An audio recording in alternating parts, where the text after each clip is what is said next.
How far are you willing to go?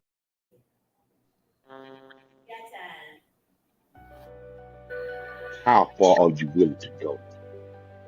The drive, the sweat, the blood, the tears, your determination through the pain and all the suffering, people overlooking you, telling you that you're not good enough.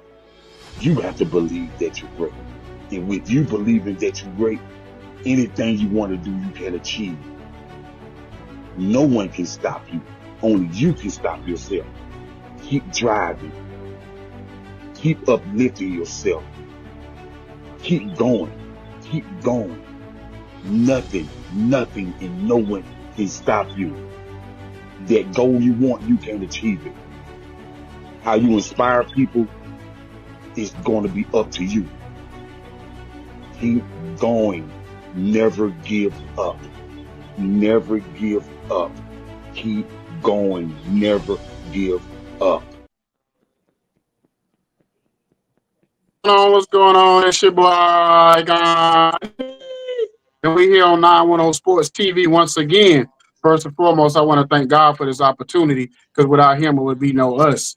So, said a second and not least, but I want to introduce my right-hand man, Cowboys' biggest lover, you know what I'm saying?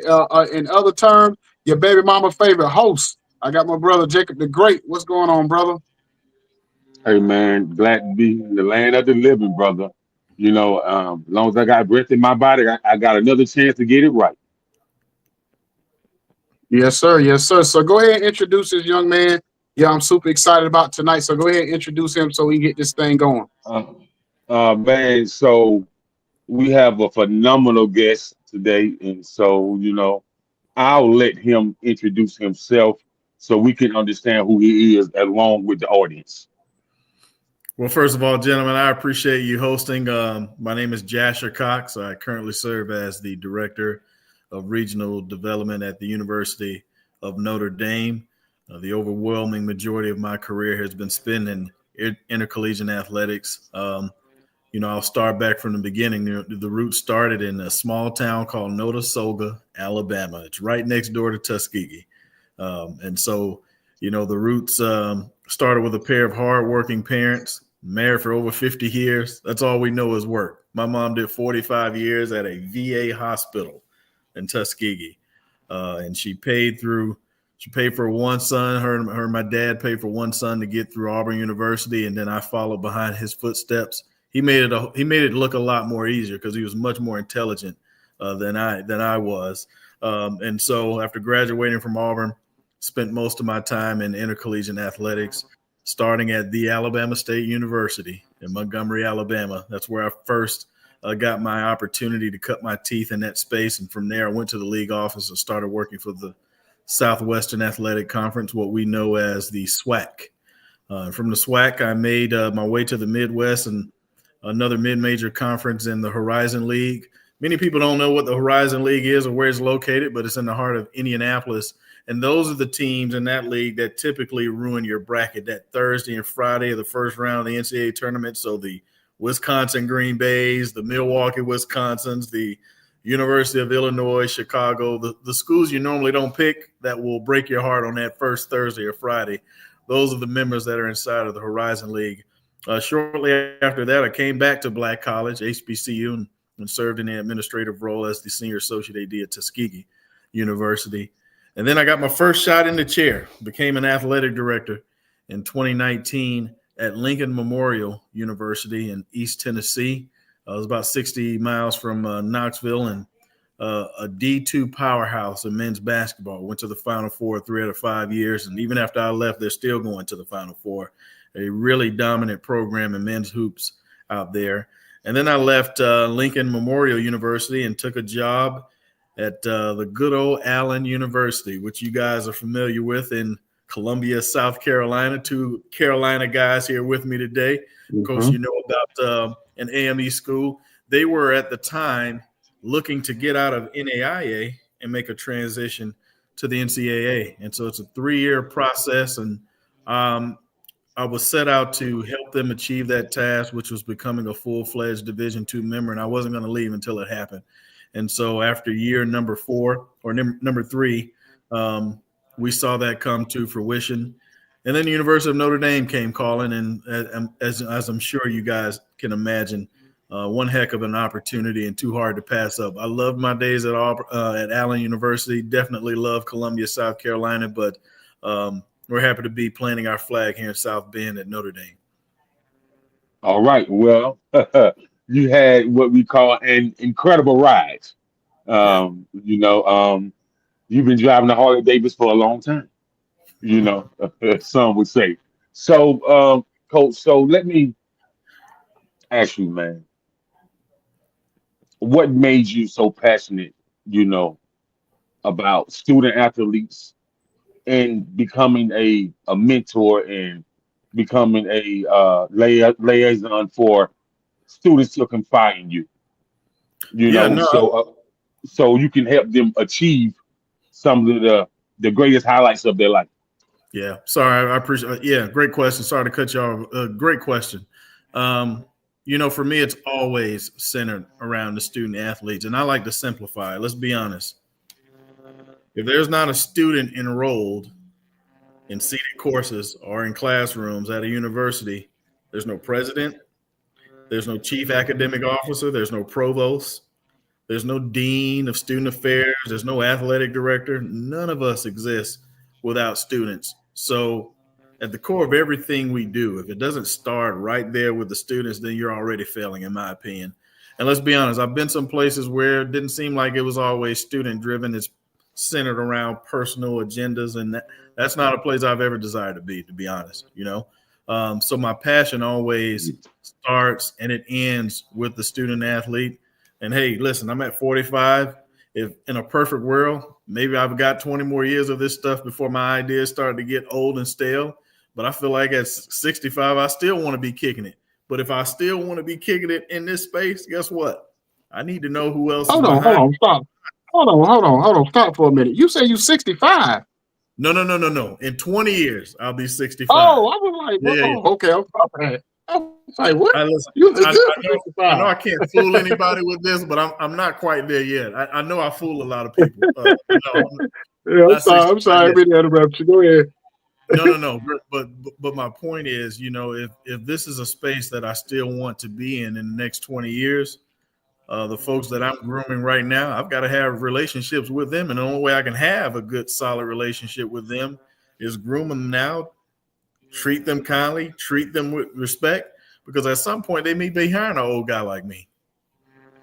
Right. So, Coach, and that's phenomenal that you can be in this space, that you have room and shape a lot of young men for the future, for them to be professionals and productive citizens, in society.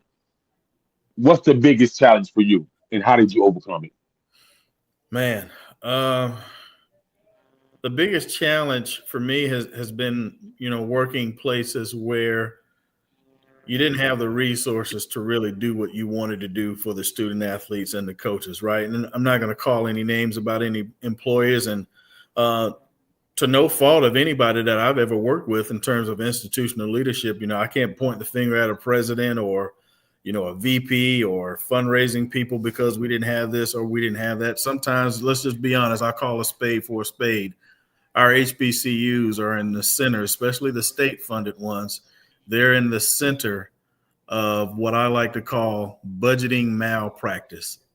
The HBCUs aren't funded the way they need to be by the state. If you ever see this interview and you ever hear it, you know who you are. I don't have to call you out. And because of that, it makes it extremely difficult for a lot of our schools to stay afloat, or we're doing just that, the bare minimum in terms of staying afloat, because we have to work so hard for just the surface level items that should be budgeted for us by our own states. So that's been the most difficult item to work through, if you will. But, when I got to Columbia, South Carolina, I walked in with a button-down plan, and I convinced those that are in white corporate America that black dollars are very important. And if you invest, I'll show you. And so immediately I went to the airport right there, Columbia. CAE is what we call it, the acronym. I went to the Columbia's airport and I said, listen, put your name here, put your name here, put your name here, and you'll see a return on investment, because people enjoy watching Black college, even if they don't have any ties to it. So that was always my focal point, knowing that we may lack resources in a certain area, especially if you're a private HBCU. Oftentimes you don't get any state funding at all. I was not going to allow that to be something that hindered us. And so if I had to go out and raise those discretionary funds on my own, I was set out to do it. So this is what I say about HBCU. Very interesting you say that. I remember back in 2018, I was in Maysville, South Carolina. That's where Dr. Mary McLeod Bethune is from originally, That's who right. started Bethune Cookman. So Mhm. I was down there with her niece, who's the mayor of Maysville, South Carolina, and Bethune was going through some financial crisis, and so we was at the Dr. Mary Bethune Festival, raising money for Bethune Cookman. And so you had all these alumni members that come down to South Carolina, and you had some grant writers, and so I said, well, with the school system, I just would like to know, with inside those people on the board of directors, are we just depending on the state and the government, or do we have personal grant writers that's on the alumni board that can help the school? Or do we have the African Methodist Episcopal churches, or do we have the Christian Methodist Episcopal churches that solely help get the HBCUs up and running from the beginning of time? So have we forgot about them and forgot about the dollars that they have donated, and how the church can help raise money, maybe faster than anybody else in the world? And they looked at me like, who is he? Because ain't nobody know who I was. I was invited by one of my partners, you know what I mean? And so I say this to say that with the HBCUs, I don't feel like they connect with the church family as they once did. And so what do you feel about this statement? Yeah, no, I think you make some valid points there. And I will say from experience that sometimes the school relies on the church too much. You know what I mean? And if you rely on the church too much, what happens is the church thinks that they can hire your next football coach. So you don't want them to have too much influence, right? And those decisions Mhm. need to be made by institutional leadership.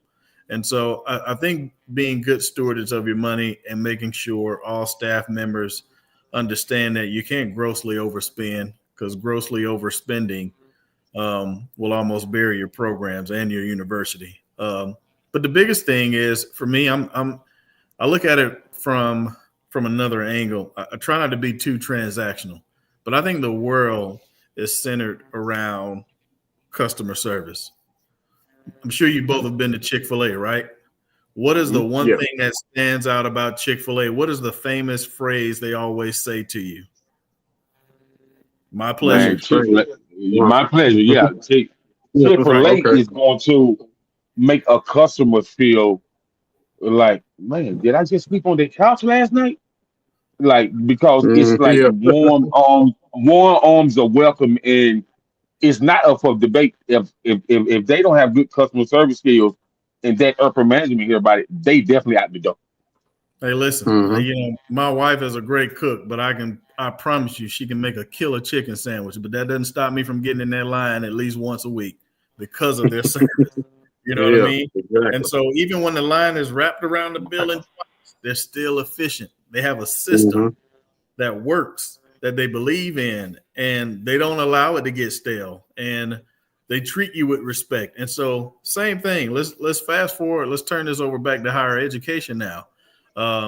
Our front faces have to be really good front faces. Even if they're visitors, you don't know who may have a child that's coming up in the cycle, and all of a sudden, because you didn't treat that person with respect, now they're talking that same lingo to their own families. Like, I would never go to school there, and I would never send anybody there because they don't even know how to talk to people. So our front face people, man, we have to be polished. We have to be the best of the best. I made an example with our coaches. I said, if someone walks in your office that's totally foreign to the campus and they say, hey, how do I get to the science building? I'm not going to sit in my chair and say, okay, go out that door, take a left, the third brick building on your left, take a right there, and you'll see the science building. What I'm going to do, I'm going to get out of my chair. I'm going to walk out of my office with this guest. We're going to walk outside of the building, and then I'm going to give you descriptions of where you need to go because I want to make sure I go over the top with service. I don't know who I may be talking to, and I don't know how they may be able to help our university. But they'll remember that I went out of my way to help them get from A to B. That's the service that I want people to start thinking. Again, this doesn't have anything to do with fundraising. This doesn't have anything to do with your budget.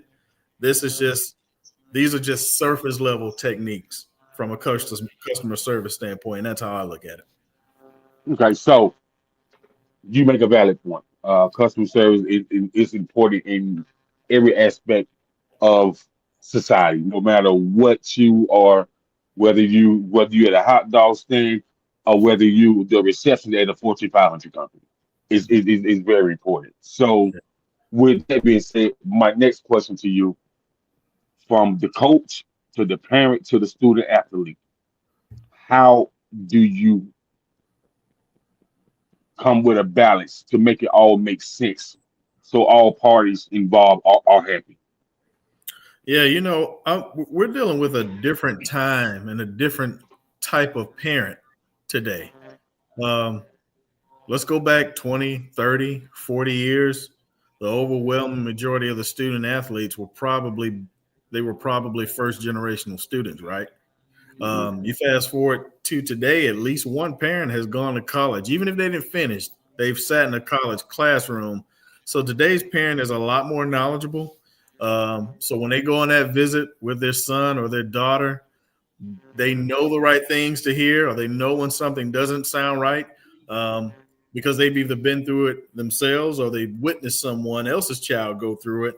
So today's parent is a lot more knowledgeable, right? And that's one of the reasons why I think when it comes to the world of service and what you put on display at your university, it has to be exceptional, because anybody can do it the average way. It has to be exceptional to set your school apart from the others. So that's the first thing that I've identified about parents. In terms of the students, same thing. I think our students and our prospects that we're seeing today, they're a lot more intelligent than what we've seen in recent years. And again, I'm not going to get all religious on you, but the Bible even says, each generation will get weaker but wiser.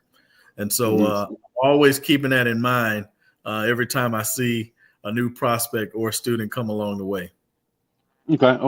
And so with that being said, is one more question about parents. Yeah. What's the biggest difference between a traditional parent and a military parent when those parents have, a student athlete as their children? So the military parent and the traditional parent. Yeah, I don't know if I can intelligently answer that question about what it's like to be a child of a military parent. My dad didn't serve anybody's military, but at one point I was convinced that he served because he was really tough on us. I can tell you that much. And he made it clear that we weren't buddies. I'm dad, and you're my son.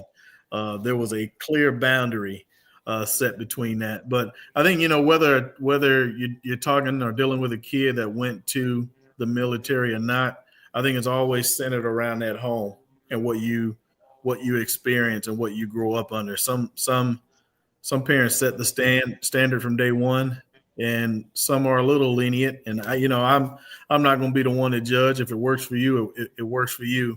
But I'm one of those that thinks that you have to honor your mother and your father. So those days can be a little bit longer than we all anticipate, right? I find it a trend. I think right out of the gate if a kid is going to be with you long term based on how they talk to their mom. Just sit back and observe them and watch them. I mean, we're dad. We allow a little stuff, especially one-on-one with our son. That's man to man eventually what that's going to turn into. But pay attention to a kid, son or daughter, how they talk to their mom, and that'll tell you what you're getting character-wise a good portion of the time. I can dig it. I can dig it. Ikon, over to you, sir. Okay, so when it comes to you went to Notre Dame, you got Notre Dame. The first Yep. time you went over to the campus because you come from the smaller HBCUs, Allen, Alabama State. What sold you? You know, we know the whole tradition on the football stuff. What sold you? Breaking up. Repeat again, Ikon, because you breaking up. You said what sold you? Yeah, let me get that last sentence again. I'm sorry. What sold on Notre Dame? What sold you on the school when you first went over there to do your visit and walk around? Man, listen. How much time you got? Listen.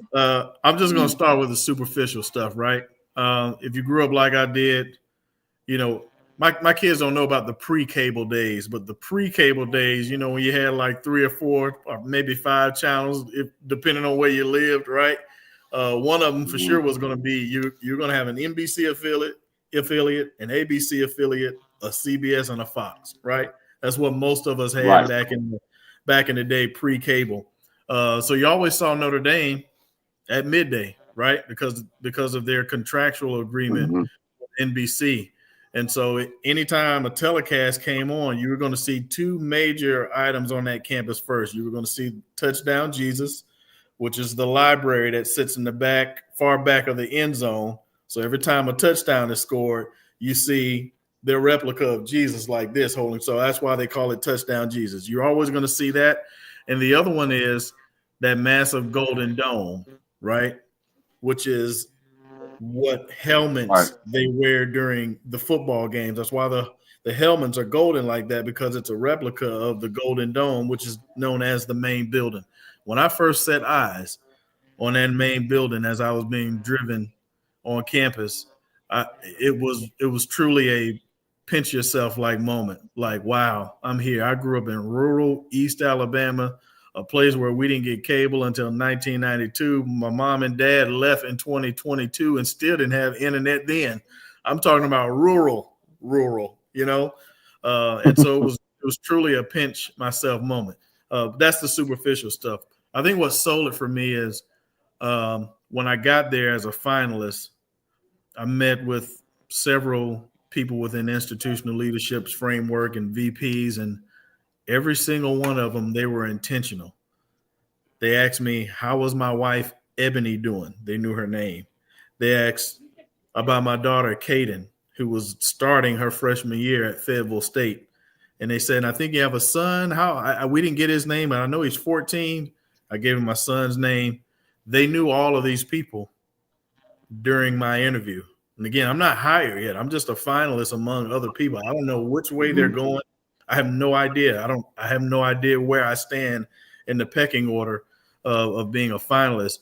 But that said, one thing for me, that this university is about people and they're intentional. And when you're intentional, man, it stands out. It stuck out like a sore thumb. I told my wife immediately that it's going to be hard to tell them no if a job is offered. The other thing I left out is Notre Dame has a trailing spouses program. So if one spouse is in the mix for a job, your spouse will accompany you to the interview. And while you're actively interviewing, they'll be talking to your spouse about their level of expertise and what space they may be able to fit that person in. It's not guaranteed, but the fact that it's just offered, right? You know, you don't see that very often among employers. So it's a lot of selling points, man. Like I said, I could keep you here for days. So as far as, because I travel all over the country with my job, delivering cars and stuff like that. I've been to South Bend probably 20 times.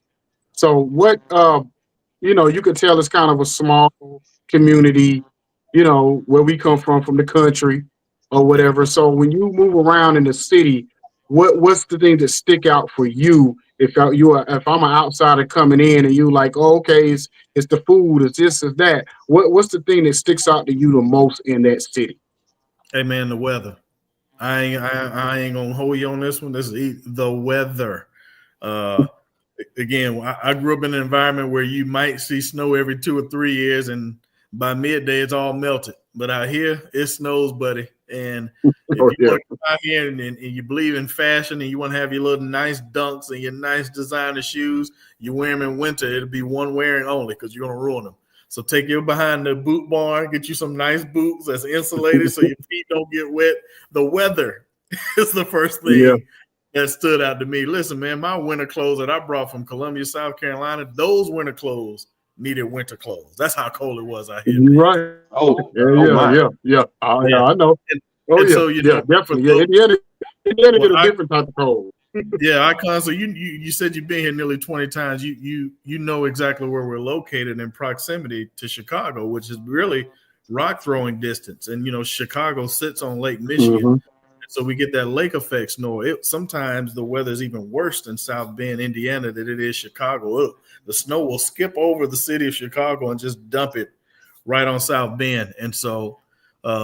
You get multiple days where it doesn't get above freezing temperatures. Even if it doesn't snow the next few days, you just got big chunks of white, dirty ice all over the place waiting to melt.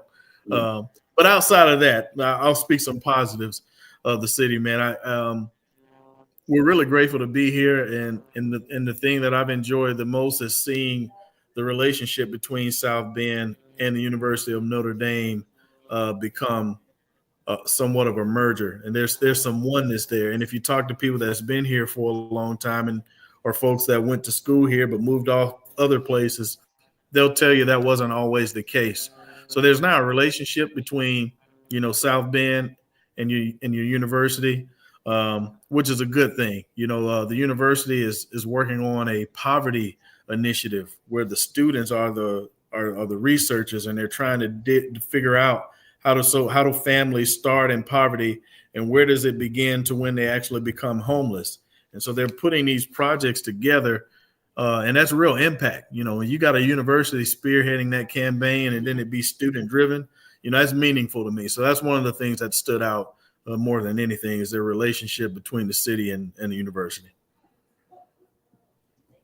Okay. But I'm getting y'all business in Notre Dame, but you know, this question comes every year, every offseason of what is Notre Dame football finally going to get accomplished? Do you think that's something that is never on the horizon, or it's just one of those things that is always going to be Notre Dame is going to keep themselves separate on football when it comes to staying independent?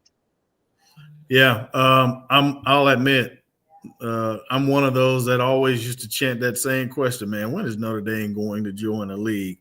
And then I get here and I see how the sausage is made, and I changed my whole tune. And now I'm thinking, man, for years, Notre Dame has outsmarted everyone. We hosted the University of Indiana in the very first playoff game to be played in the campus last year. And because the University of Notre Dame doesn't belong to a league, they didn't have to share that payout for that game. I won't say the number on here, but you can look it up. Just look up, you know, payout numbers for Notre Dame Indiana playoff game. You'll find it. But the school is full of visionaries. They understand if I join the league, bye-bye to NBC and this lucrative contract where we're the only show in town every Saturday, and you have to watch us wherever you live. They know that contract is gone, and that contract has been lucrative since the 90s. It doesn't benefit me to join the SEC or the ACC where there's a league-wide deal with a network that I've got to split over multiple institutions. No, we're going to stay independent. I understand, and I'm gonna say this, Icon. I feel like your Hurricanes should have stayed independent. Well, I mean, I don't know if they was ever independent. I think it was always in some kind of conference. They might need to go independent. They weren't in no conference. They was independent before they went to the Big East. Oh, okay. You talking about years and years ago, way back in the day. But but I mean, I don't think they really benefit being in the ACC. I definitely agree with that. I don't think they benefit at all from being in the ACC. But Coach, I do want to ask you this. So when you was at, you know, the other colleges, Allen, Alabama State, what do you feel? Because my son, I got a son that goes to Fort Valley State, so I see the issues when it comes to some of the administration stuff. I have nieces and nephews. One goes to FAMU, just great from FAMU. The other one, she's at Tennessee State. I got a plethora of cousins that graduated from A&T. So I got all kind of family members around me that's been at HBCUs. So what do you feel like the biggest issue when it comes? I know we talked about, sometimes these deans and stuff don't want to give up the money or trying to hoard the money or whatever they're doing. So what is the real major problem when you see so many these black schools not being funded the right way? Making the right hires. We got to start there. It's easy if some university was crazy enough to call me today and say, hey, we want you to become president of XYZ, X, X, Y, and Z Black College University. Hiring me would not be a good idea because, one, I don't have any expertise really in academia. I don't have a PhD in educational leadership. I have not sat in the classroom to teach anybody. If you're hiring me to be your president at HBCU on the auspice because I've worked at Big Bad Notre Dame, that's a bad hire, right? Regardless of what it looks like on the surface, that's just not a good hire. I'm not knowledgeable. Now, if you want to talk to my wife, Dr. Ebony Cox, who served 20 years in K-12 and another additional 6 years now in higher education, that's a better candidate, not me. You know what I mean? Yeah. It starts with making quality hires. We got to make the right hires. The second thing is philanthropy.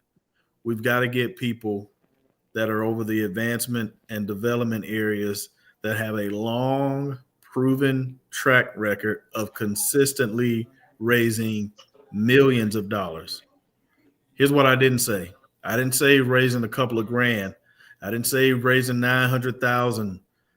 Those numbers are great, but you need to hire people that work in advancement and development that has a long, proven track record of raising multiple millions for many years in succession.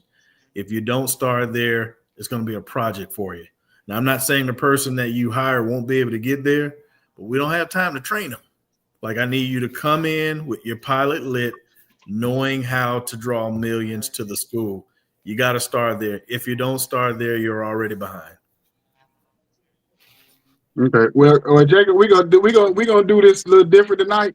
So, being that we got a guy, we got a coach on the highest level, we need to get into this NIL. We need to get into these conversations because I already know when we have coaches on here all the time.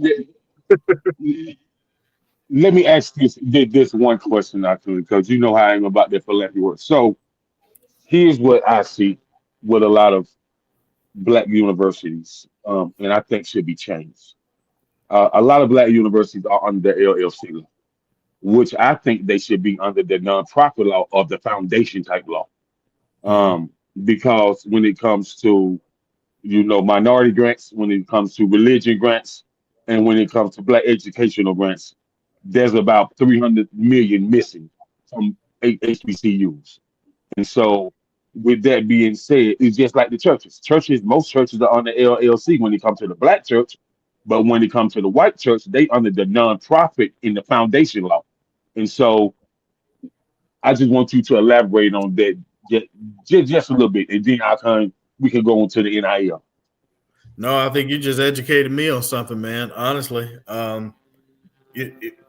regardless of what you're funded under or what category you fall under, again, it still starts and it ends. It begins and ends with making quality hires. Because again, that VP of Fiscal Affairs could be the most outstanding person you've ever met in your life, but if they can't balance a budget, they're going to put you under the grave financially. You don't want to be in financial grave. Those years you turn on your TV and you look at those uniforms like, man, those look old. Or those why are they wearing those? There's a reason. Trust me. And so we got to hire people that can balance a budget, man, and just be fiscally sound and not grossly overspend. Okay. Well, I would say, Go ahead. I was just wondering, man, because I know that, it's a whole lot of grant money for black minorities, and black minorities miss on about $410 million of grant money a year. They only use about $106 million in grant money. Hey man, black dollars they're very important. I saw on social media, and sometimes I scroll all that through all that nonsense, but then somebody will start talking, and I may pause for a second, and somebody said, "Black people, just one time, hear me out. Let's just totally boycott Black Friday for 1 year. Don't spend not one dime." And man, if you want to identify how powerful our dollar is, and if you want to invoke some change, I that. Stay up out of Target and Walmart. Stop lining up at those department stores at 11:59 p.m. on Black Friday, pre-Black Friday, if you will. Don't buy nothing online. Let's go ahead and huddle up and talk to our families now. Let the kids know Christmas is going to be a little early this time, okay? Don't, hide the calendar. Do all you want to do. So buy your stuff now, get it out of the way. But we ain't spending no money whatsoever on Black Friday. Let's just try it. Just one time. Yeah. Man, hey, listen, man. It's funny you say that, Coach. It's funny you say that, Coach, because we talk about that all the time.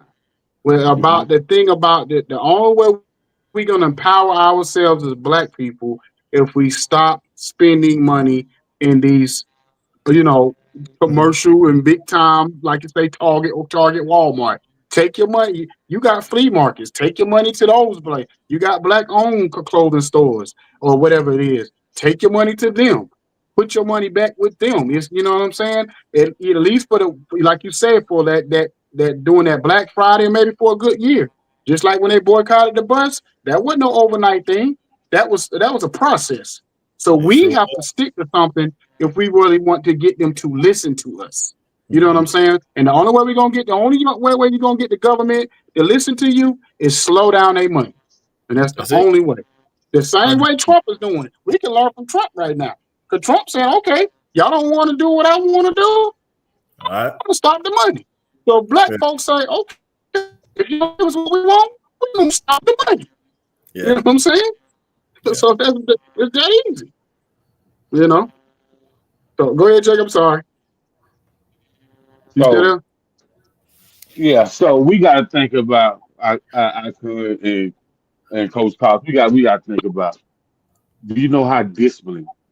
And you talk about the bus system, right? Back in the day, do you know how disciplined the black people were then? Man, it was united. We stand, divided we fall, because they know if they didn't stand together, they would fall.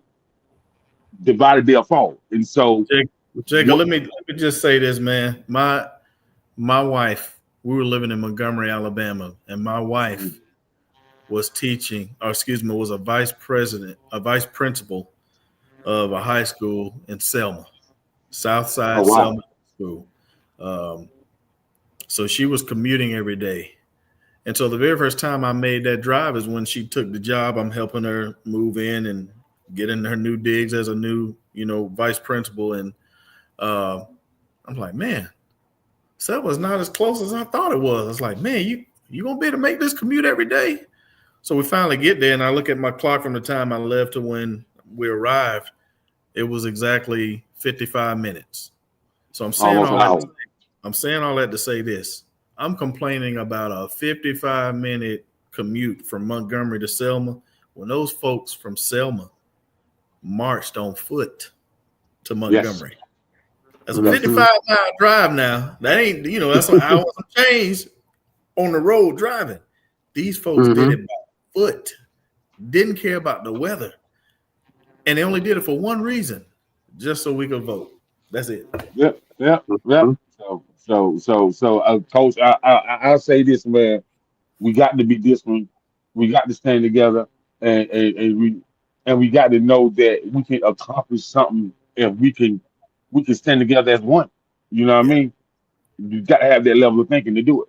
But that's a great idea, because if you ain't got all the black folks by the TV area, we might can do something. That's right.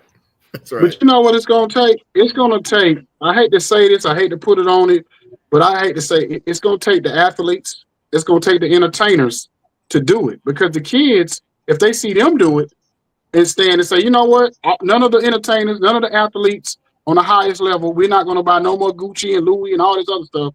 We're going to put our money into these black places. And they start identifying black stores in their neighborhoods and their communities. Then what'll happen is those young people going to start to say, okay, we're going to follow behind them. You know what I'm saying? So that's what it's going to take, is that the people that have to actually have influence have to be the ones to set the mark and set where we can point out. So T.I. tried to do it a couple of years ago, and he tried to do it just for a day, just to show people. And everybody said, what are they going to do? It's going to show them if we pull our dollars, that's what will happen. It'd be like you take something from your child and say, I'm going to take this video game for a day. But just imagine if I took it from you for a week, a month, a year. Now what? You know what I'm saying? You know what I'm saying? But people that I actually participated. You know what I'm saying? The day before, okay, whatever I need, I'm gonna go get it from Walmart. And that one day, I just said, okay, this day right here, if T.I. said we're gonna do it together, I'm gonna participate. So at least I know I did my part. That's you know right. What I'm saying? So, but Coach, I want to ask you this before we get out of here tonight. I just want to ask you, it's been a big talk about the NIL and the transfer portal, and to think, since you've had to kind of deal with it, just give us the good, the bad, and the ugly of the NIL and the transfer portal. The good is that we are now living in a space where student athletes can profit off of their name, image, and likeness. Again, guys, I went to Auburn University and I saw some really good days. My freshman year, men's basketball was ranked number 1 in the country. Saw football go through an undefeated season. I can't tell you the success. And fast forward, even in my adulthood, I'm watching a program that I thought I'd never see win a national championship. And then again, like a guy like Cam Newton comes along, and I'm in that stadium. And, around week 6, 7, 8, you're thinking, okay, this team is pretty good. And that quarterback that they were talking about, he is pretty good. And he just kept getting better and better and better. And then now the Heisman talk starts. And that's when the jerseys of number 2 just started to fill that jersey. Fill that stadium. I'm seeing all these number 2 jerseys with Cam Newton's, number on the backside. And I'm sitting here thinking, and I'm like, man, how much would that do for him if he just got a portion of what these bookstores are doing by selling his jersey, And so I didn't think that was fair. And so I'm happy to be in this space where I'm seeing, kids being able to profit off of their name, image, and likeness. That's the good. The bad is that I think it needs to be tiered. I'm not in favor of a kid walking in the door making $2 million to play quarterback for you. And hell, I don't even know if he can really play. So it may not even be a good return on investment to the university, right? And so I can think of a lot of things to do and give a kid $2 million. You know how many more professors I could have? I could endow a salary for some scholarships. I have a lot of things I can do with $2 million instead of giving it to an 18-year-old, who I don't really know. So can it be tiered? And this is probably the academic side that's pouring into me from my wife, because when I went to Auburn, academics was number 1 and athletics was number 2. Academics 1, athletics number 2. So that's the generation that I come from. But, my wife is throwing this academic side to me, and she made the recommendation that, maybe it needs to be tiered. If you get to your sophomore year, you get X. If you get to your junior year, this. If you graduate, you get this. And you know what? We'll double it if you decide to come back and go to graduate school. Maybe there's something to add a little bit more to the pot if you don't become a pro athlete. If you decide to come back, we'll give you a little. So I think it needs to be tiered or incentivized, if you will. I'd love to see that. That's the bad. And the ugly is the financial literacy part of it. Not only does the prospect really need to be educated on what they're getting into, mom and dad does too. And so I don't think any of those things should come to fruition until you pass some type of literacy test and understanding what you're getting into. Here's what I didn't say. I don't think you need to be like the days in Memphis where you had to do some kind of math test just to vote. That's not what I'm talking about. but you just need to go through a program of being educated. You know, I think the biggest mistake we can think about the kid from Tennessee. I can't pronounce his name. He had a long name. Played quarterback for Tennessee, and then transferred to UCLA. Right. And so, listen, I don't blame a young man for thinking that he's worth a little bit more than he's getting. Totally understand that. That's a risk you make when you decide to leave. I would never give him insight on what he needs to do or his family, but he decided to leave. And so it turns out the money that he thought he was worth after he had gotten dismissed from Tennessee, he ended up getting that same amount, but at UCLA. So now we're talking about taxes in Knoxville, Tennessee, where it's state free tax, right, to California.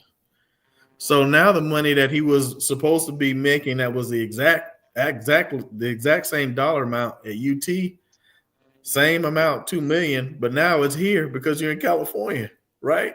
You know, so just making the right decisions, man, and that's the ugly part. I'm afraid that it's going to affect some of our kids long term. And there's one more thing before we get out of here. There's one more thing that we didn't mention. And I'm gonna say this, Coach, and there's no shade to nobody kids, but man, your kids as an athlete shouldn't be in the transfer portal, more than Michael Jackson tap dance doing Thriller. Yeah. No. And listen, the portal is another thing. It's a great thing. I think, listen, I don't hire some of these coaches, man. Yeah, Mr. AD, I'm going to be with you for 5 years. We're going to ride this thing out. I love to retire here. They win the league back to back. They out of there. Trust me. I don't care what they told you during that interview. Some of these small players, they get back to back winning season, they're going to start picking up that phone, right? Excuse me. Bless you. Bless you. Yeah. Excuse me. Sorry. Bless guys. you, man. Thank you. You're good. And so just similar to coaches, they will look you in your face and tell you a lie, and then they'll leave. And they've recruited this kid to come to their place based on a lie. And so because of that, I love the flexibility of the transfer portal. I think if a coach wants to leave anytime they get ready, I think a student athlete deserves to be able to do the same thing. Now, how many times? Maybe there needs to be a cap on it, right? Because I don't feel all that good about being his sixth school in 6 years. That ain't fun to me, right? So I think if there's a cap on it, it also it becomes a teachable moment. Because man, if these jobs are paying well and it's taking care of our wife and our kids, every time we get upset and we decide we want to leave, that's going to impact them, right? We can't do that every day in our daily walk. I just can't leave every time I get mad at the employer, or I can't leave just because this one is offering a little bit more. We got to create some stability, and these are lifelong lessons. It helps you to endure some stuff. It just may not go your way for multiple years. Or it may not go your way your entire college career. But guess what, man? That's life, right? I could be the best guy in this doggone industrial plant. I know I could be the smartest man in this industrial plant. I need to be on that machine. I know I'm better than that guy. We may look up 10 years and we're on the same machine. Ain't nothing we can do about it, right? Unless you decide to leave.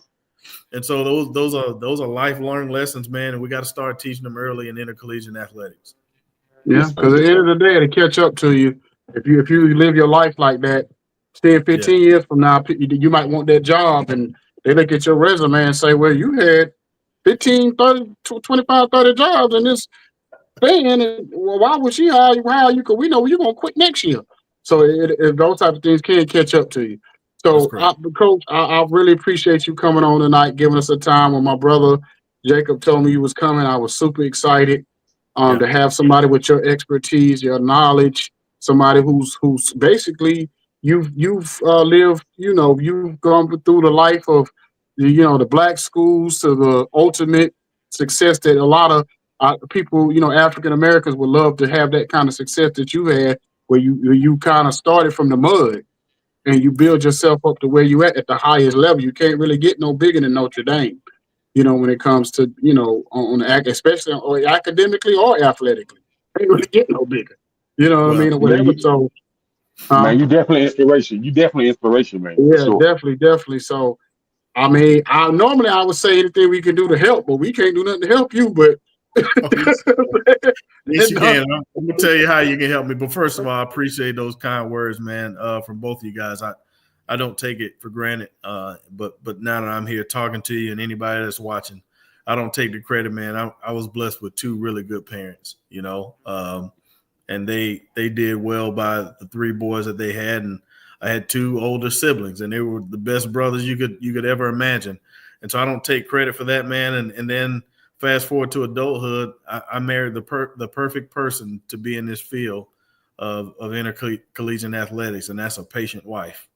It's an enormous amount of travel.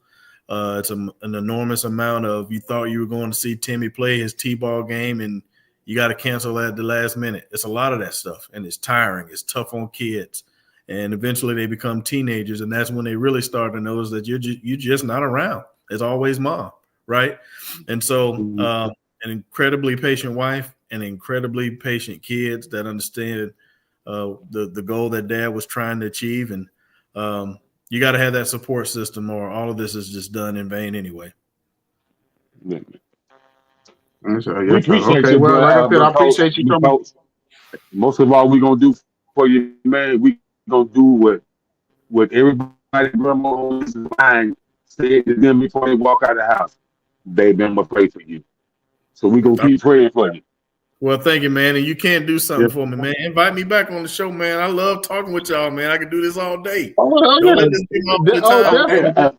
Okay. Make me a note, man. We just got to talk sports. We can talk politics, whatever you want, man. Call me back. I'll be on the show, man. Definitely. You said, you said that. Say less. We definitely gonna bring you back, because we love to bring back people. Because we have two podcasts. We have 910 Sports. We have 95 South, where we talk about mental health. We talk about finances. We talk about all kind of stuff on the other stuff on the other podcast. So we definitely get into it. So. Please call me back to talk about mental health, man. I'm married to a lady that's got a PhD. She's the smartest in the house. I don't have a fighting chance. I can talk about mental health, please, anytime. Okay, cool. I'm gonna definitely have Jacob set that up. We're gonna definitely bring you back. So good. So I appreciate you, sir. You have a blessed and blessed night, and good luck on the rest of the season. Because Jacob will tell you, Marcus Freeman is one of my favorite coaches in college football. I love the way he coaches. Yeah. You know what I mean, or whatever. Yeah. So, but definitely, and I'm not saying it because you on here. Jacob definitely know that. I ain't gonna hold you, Coach. I thought somebody from the NFL was gonna snatch him up, because I got friends who really, work at stadiums and stuff like that, and stuff like that. Like, they said his name was buzzing, like we need him in the NFL, but he decided to stay in college. So kudos to him. Well, he's a great guy, man. We're certainly lucky to have him. And if you want him, you're gonna have to open up the checkbook, because we're gonna do all we can. I know that's right. I know that's right. Well, have a good night, Coach. All right, guys. And we'll definitely be talking to you soon. All right. Later, Talk to you guys. Thank you. Peace. Peace.